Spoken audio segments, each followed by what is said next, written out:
अवधूत चिंतन श्री गुरुदेव दत्त श्री स्वामी समर्थ। तर नमस्कार स्वामी भक्तांनो, आपलं स्वामी समर्थ महिमा या यूट्यूब चॅनलवरती स्वागत आहे। त्याआधी आपण आपल्या चॅनलवरती नवीन असाल तर आपल्या चॅनलला सबस्क्राईब नक्कीच करून घ्या। ज्या घरामध्ये श्री स्वामी समर्थ महाराज असतात त्या घरामध्ये उन्हाळ्याच्या गरमीत सुद्धा थंड गारवा जाणवतो। तसेच त्या घराची जमिनीवर पाय ठेवले असता थंडपणा जाणवतो व त्या घरात प्रवेश करताच प्रसन्नता व शांती जाणवते। अशा घरात देवी तत्व मोठ्या प्रमाणात रूढ असते। या जगात नाते तर सर्वच जोडतात, पण नात्यापेक्षा विश्वासाला जास्त किंमत असते। स्वामी सांगतात, स्वतःला असं बनवा की आपण ज्याच्या जवळ आहोत त्याला गर्व वाटला पाहिजे आणि ज्याच्या जवळ नाही आहोत त्यांना पश्चाताप झाला पाहिजे। स्वामी भक्तांनो, आई बाबांनी आपल्यासाठी काय केलं याचा विचार करत बसण्यापेक्षा आपण स्वतःच्या जीवावर आई बाबांसाठी काय करू शकतो याचा विचार करा। सुखाची अपेक्षा असेल तर दुःख ही भोगावे लागेल। प्रश्न विचारायचे असतील तर उत्तरही द्यावेच लागेल। भावनांचा आणि वेदनांचा हिशोब कधीच लावता येत नाही जगात। जीवनात यश हवे असेल तर संकटांना सामोरे जावेच लागेल। तर भक्तांनो, तुम्हाला व्हिडिओ आवडत असेल तर लाईक करायला, सबस्क्राईब करायला आणि कमेंटमध्ये तुमची अडचण आणि श्री स्वामी समर्थ टाईप करायला मात्र विसरू नका। जोपर्यंत मनाला आशेचे पंख आहेत, अंतःकरणात जिद्द आहे, डोळ्यासमोर खुले आकाश आहे, साथ स्वामींची आहे, तोपर्यंत येणारा प्रत्येक क्षण आपलाच आहे। देवाचा हिशोब फिक्स आहे। खाली हात पाठवतो आणि खाली हात बोलवतो। त्यामुळं जास्त तनतन करत बसू नका, आनंदी राहा। महाराजांची शिकवण आहे, आपल्याबद्दल कोणीही वाईट विचार करू द्या, आपण कोणाचे वाईट करायचे नाही। माऊली म्हणतात, रडू तर येत होतं पण डोळ्यात ते दिसत नव्हतं। चेहरा कोरडा होता पण मन मात्र भिजलं होतं। कारण डोळे पाहणारे बरेच असतात पण मनातले जाणून घेणारं फक्त सद्गुरूच असतात। चांगले आणि वाईट कर्माची कुणी दखल घेवो अथवा न घेवो, पण वरच्या दरबारी असलेला चित्रगुप्त सगळ्यांची गुप्तचित्र काढत असतो, हे लक्षात ठेवून आपण आपली कर्म करावीत। ज्यांनी तुम्हाला विनाकारण त्रास दिला तेच तुमचे पाय पकडतील। जे तुम्हाला कडवे बोलत होते तेच तुमचे गोडवे गातील। जे निंदा करत होते तेच तुमची स्तुती करतील। स्वामींचे बोट सोडू नका, सोन्याचे दिवस नक्कीच येतील। अशक्यही शक्य करतील स्वामी। भक्तांनो, मोठं व्हायला ओळख नाही, माणसाची मने जिंकावी लागतात। जगातील कुठल्याही तराजूत मोजता येणारी एकमेव मोठी वस्तू म्हणजे माणुसकी।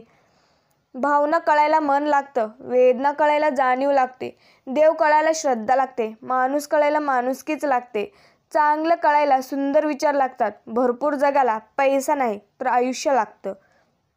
स्वामी भक्तांनो, माणूस कितीही आपल्या बुद्धीनुसार शक्तीनुसार जीवन जगत असला तरी नियतीने मांडलेला डाव आणि नियतीने ठरवलेला शेवट हा त्याला स्वीकारावाच लागतो। जगणं खूप सुंदर आहे, सतत सतत रुसू नका। एक फूल उमललं नाही म्हणून रोपाला तोडू नका। सगळं काही मनासारखंच होतं असं नाही, पण जेव्हा मनासारखं झालं होतं ते दिवस मात्र विसरू नका। सुटतात काही हात न कळत, पण जे हात आहेत सोबत त्यांना कधी सोडू नका। हे वाईट दिवस नक्कीच चढतील, तुम्ही मात्र तुमचं हसणं विसरू नका। स्वामी म्हणतात, एखाद्याने साथ सोडली व पाठ फिरवली तर खचून जाऊ नका। स्वामींकडे शांतपणे बसा, खरी साथ तर इथे आहे, स्वामींच्या चरणातच। हे मना, संकटांना घाबरू नकोस, दुःखाला घाबरू नकोस। या संकटाच्या बहाने कदाचित स्वामी तुझ्यातील विश्वासाची परीक्षा बघत असतील, म्हणून स्वामीवरील असलेला विश्वास अतूट ठेव।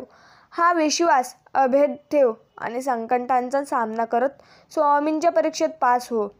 नेहमी देवावर विश्वास ठेवा, कारण अजूनही काही प्रश्न आहेत ज्याचे उत्तर गुगलवर सापडत नाहीत। नको सोडू स्वामीराया, माझा हात द्या, मज सदैव तुम्ही मायेची साथ द्यावा। आता आधार मजसी मागणे माझे, हेच तुम्हा पायाशी। तर भक्तांनो, विभूती नमनाम ध्यानावर्धी तीर्थ स्वामीच्या पंचमृतात, हे तीर्थ घेई आठविरे प्रचिती। ना सोडती तया, जय स्वामी घेती हाती। स्वामी म्हणतात, स्वतःच्या वक्तव्यात इतका सरळपणा व तिखटपणा ठेवा की चांगल्या लोकांना त्याची चव आणि वाईट लोकांना त्याचा ठसका लागलाच पाहिजे। पैसा कधीही मिळवता येतो, पण निघून गेलेली वेळ आणि निघून गेलेले माणसं कधीच मिळवता येत नाहीत. बाळा, शांत राहा. आता कोणी काय बोलायचं हे आपल्या हातात नाही, पण त्याच्या बोलण्याचा आपण कसा आणि किती परिणाम करून घ्यायचं हे मात्र आपणच ठरवायचं असतं. सदैव तुम्ही स्वामी नामाचा जप करा. कधी न लागे तुम्हास दुःखांचा वारा. आलेले तुमचे संकटी जाईल माघारा. नक्की येईल अनुभव तुम्हा जगा वेगळा. तेव्हा कळेल स्वामी नामाचा अर्थ करा. तर भक्तांनो, कर्म करा, तो फळ ही आपल्याला मिळतोच. दुःख कोणाला नाही आहे. श्रीरामालाही वनवास भोगावा लागला, सीतेला पण अग्निपरीक्षा द्यावी लागली.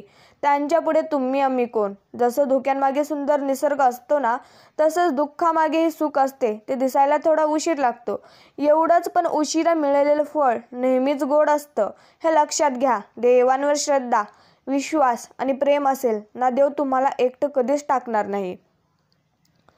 तुला साखर काय, मीठ पण गोड लागेल जेव्हा तुला माझ्या अक्कलकोटाच्या स्वामींचं वेड लागेल. जगणं खूप सुंदर आहे. सतत सतत रुसू नका. एक फूल उमललं नाही म्हणून तुम्ही रोपाला तोडू नका. भक्तांनो, जी व्यक्ती देवाच्या शक्तीवर मनापासून विश्वास ठेवते, त्या व्यक्तीचे परमेश्वर कधीच वाईट होऊ देत नाही. आयुष्यात सर्व हरलात तरी चालेल, पण हिंमत कधी हरू नका, कारण हीच हिंमत तुम्हाला शून्यातून विश्व निर्माण करण्याची प्रेरणा देते. काय रे, काय पाहतोस माझ्याकडे? माझा हा निवांत क्षण नसून तुझ्या कर्मावर मी नजर स्थिरावून आहे. माझ्याकडे तू आशेने जरूर पहा, परंतु लक्षात असू दे, मला चित्रात फोटोत पाहण्यापेक्षा भविष्यातील कर्माचा विचार करताना पहा आणि वर्तमानात असताना नामात राहा. स्वतः रोप लाव. कोणाच्या आशेवर, मदतीवर अवलंबून राहू नकोस, कारण त्या रोप्यावर येणाऱ्या फळावर अधिकार हा तुझाच असेल. माऊली आपली गाठ बांधली की ते भल्या भल्यांना सोडवता येत नाही. मग ती मैत्री असो किंवा विश्वासातले कोणतेही नातं असो.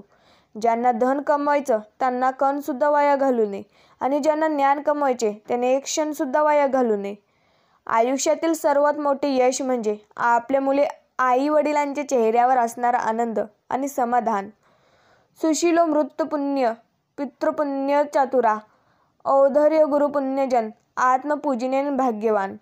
म्हणजेच आईच्या पुण्याईने माणूस शीलीवान, वडिलांच्या पुण्याईने चतुर, गुरुच्या पुण्याईने उदार, तर स्वतःच्याच पुण्याईने भाग्यवान होतो. भक्तांनो, कधी कधी असा प्रसंग येतो की मला या जगात स्वामीशिवाय कोणीही हे सिद्ध होते. शेवटी अशक्यही शक्य करतील स्वामी. रोज रात्री झोपण्यापूर्वी स्वामींजवळ एकच प्रार्थना करा. स्वामीराया, हे घर तुमचे आणि मीही तुमचाच. जे ठरवाल ते माझे भल्यासाठी. काही करा, पण मन विचलित होऊ देऊ नका, आणि जी सेवा करून घेताय त्यात खंड पाडू देऊ नका. नकळत काही चुका होत असतील तर त्यांना चुकांना स्वामीराया आळा घाला. कोणाविषयी मनामध्ये द्वेष, तिरस्कार ठेवू देऊ नका. कोणाविषयी राग नको. सर्वांशी प्रेमाने राहण्याची बुद्धी द्या आणि कायम सर्वांच्या पाठीशी राहा. माऊली म्हणतात, सेवाभाव म्हणजेच सौख्य होय. कारण प्रश्न कितीही बिकट असो, तो सेवाभावाने सुटतो. जीवनात असतील लाखो विघ्ने जरी, स्वामीराया ती नष्ट करी. मजपासून झाले कोणी दूर तरी, स्वामी साथ जन्मभरी. गुरु असता पाठीशी समर्थ, का चिंता करावी मी व्यर्थ. तोची एक समर्थ, माझेच श्री स्वामी समर्थ. स्वामी भक्तांनो, अहंकार कोणाला चुकलेला नाही. त्याचे पण दोन चेहरे असतात, एक स्वाभिमान आणि दुसरा गर्व. अहंकाराचं रूपांतर जेव्हा स्वाभिमानात होतं तेव्हा कर्तृत्व जन्माला येतं, आणि जेव्हा तो गर्वाचं रूप धारण करतो तेव्हा तो फक्त विनाशाला निमंत्रण देतो. कधीही खोट्या भ्रमात जगण्यापेक्षा वास्तवाचे चटके बसलेले चांगले असतात. निदान पुढे जाऊन आयुष्याची राख रांगोळी तरी नाही होत. आयुष्य नेहमी जगून समजते, ते ऐकून बघून किंवा वाचून समजत नाही. भक्तांनो, असेल नसेल कोणी तुझं, तू पंखात कायम भरारी ठेव. बदलेल तुझा पण एक दिवस. तू फक्त स्वतःवर, माझ्यावर विश्वास ठेव. तुला साथ देणारा मीच आहे. घरच्यांना दुखावून बाहेरच्यांना आनंद मिळेल असं वागू नका. घरातील माणसे खुश असतील तर तुम्ही पण खुश राहणार, हे कधी विसरू नका. तर भक्तांनो, हा मंद मंद वारा, ही धुंद धुंद रात्राने आले तुझ्या स्मृतीनं डोळ्यात मज पाणी. नशिबाने साथ सोडली म्हणून मरायचे नसते. स्वतःच्या हिमतीवर उलट जगायचे असते. मागील आठवणीने रडायचे नसते. भविष्याचा विचार करून जगायचेच असते. कर्तृत्वाने माणूस घडतो, हे महत्त्वाचे असते. क्षुल्लक संकटांना घाबरायचे नसते. एक ठेच लागली म्हणून थांबायचे नसते. धैर्याने त्यात मार्ग हे काढत आपल्याला पुढे जायचेच असते. दगडातून मूर्ती बनवण्यासाठी दगडाला टाकेचे घाव सोसावे लागतात. तसेच आपल्यातील मानव मूर्ती बनवण्यासाठी आपल्यालाही परिस्थितीचे घाव हे सोसावेच लागतात. कर्माची परतफेड करावीच लागते.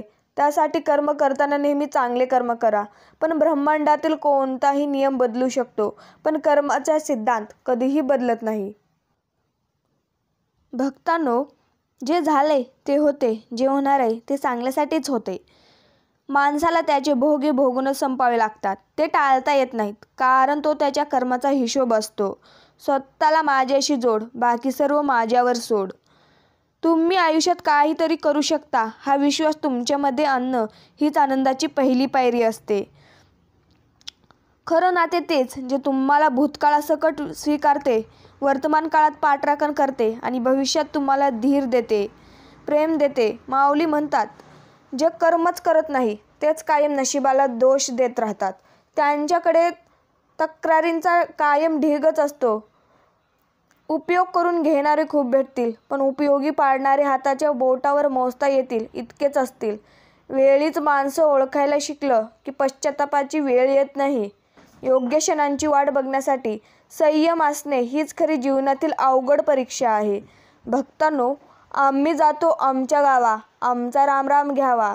माऊली म्हणतात, आपले दुःख मनात लपवून ठेवून दुसऱ्यांना सुखी ठेवणारा देव माणूस म्हणजेच आपले स्वामी असतात.